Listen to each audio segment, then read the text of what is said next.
Hello, hello. Bl'Artagnan here with the man known as the Immortal Lufenia for Core's event. I'm bringing a slightly different team than last time, with a more targeted approach to taking advantage of Core's skills and kit. And by targeted, I mean we're bringing a lock tank. We're bringing Cella's. I figured the enchantment and the battery from her off-turn trap will help a lot. I guess I could have brought Warrior of Light, and I'm sure people are doing some good stuff there too, but I wanted to see how the battery from her trap helped.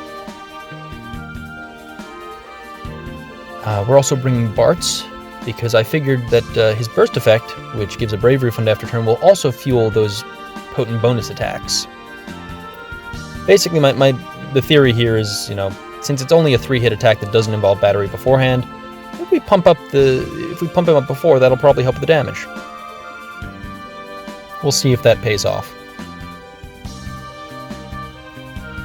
Core actually has a number of interesting interactions within his kit. His kit isn't overly complicated in how it executes, but the way it's coded and the way it interacts with different elements of the game is actually pretty funny, so we'll be seeing a few curious things throughout this fight.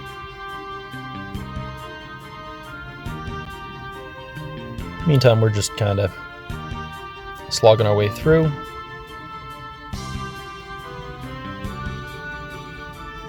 The interesting stuff isn't quite happening yet. I mean, keeping in mind, we're testing this all in a synergy event for him, so we'll see how it plays out. Now, it probably looks a bit redundant to use the Fujin Call alongside Cella's, because we're already getting the enchantment and the weakness damage. The reason I did this was because I figured at some point we're going to bring in the Kurasame Call, which is actually going to put us over in terms of the debuff slots. Since Cella's takes up 2, and basically it would block off her Ice and Peril, so that's the thinking there. Also, it's not like Bart's really has a best-in-slot burst call to bring, since he refunds on everything anyway, and doesn't have a whole lot of grave dumps. So, we'll just punch him, and at this point I'm going to go ahead and bring in Kurasame Call, as promised.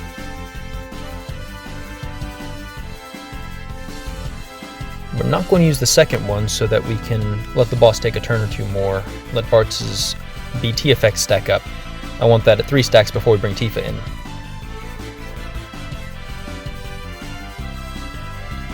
So we'll go ahead and put his buff on Cella's, and that's going to play out interestingly later. That's a little trick little investment we're making in the future.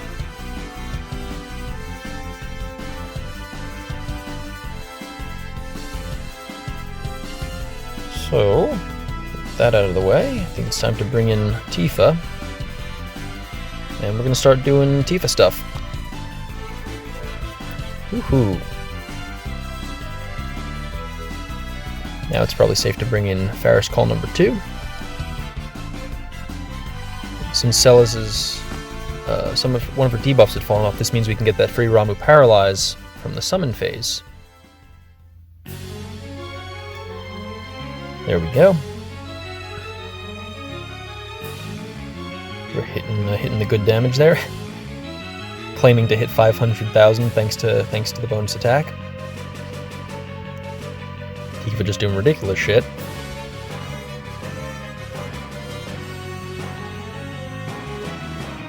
I'm glad that his EX is 100% AoE, because we're probably not. It's going to be a while until that gets touched up with level 90, because Real first character, we're going to be playing around with that EX for a long time before it gets an improvement. So I'm glad that it's 100% AoE is kind of an evergreen sort of usefulness, because of just the way damage works in this game.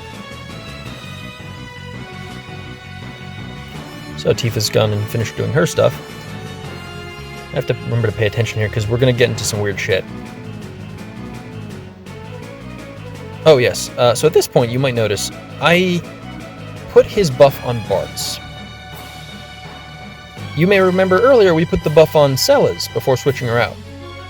And I don't know if you've memorized how many buff slots Cella's normally uses, but she continues to hold that buff on top of her. talking and monologuing while we do the core, spam LD thingy. But the trick here is that I'm waiting for someone else's turn to actually demonstrate it, but Core's going to be actually using his bonus attack on everybody's turn now, because the entire party is functionally buffed by him, which is kind of funny. There is a downside to this, and this is why we're not going to spend the entire fight taking advantage of that, which is that Core actually can't if he uses one of his base skills, he'll have to drop the buff on one of the party members, and that dispels it on the other. So it's only a short-term little thing we get to take advantage of, but I thought it was a pretty funny thing to do. You'll also see there, the boss, before they were able to act, unbroke, and then Core knocked them back, and the paralysis stayed on them from Ramuh. You might need to go back and watch that again, but basically, we got a free turn of the boss not being able to act because it unbroke at the start of its turn, then Core jumped in, broke it, and that pushed it back, so it didn't get unparalyzed after unbreaking, which I thought was another funny little interaction. Anyway, this was just a goofy little Core showcase. I'm sure you're going to be seeing plenty of these around, but I enjoyed this one. Fun characters, fun team. Anyway, I'll see you in the next video. Thank you for watching. Hit like, hit subscribe, and that's it. Adios.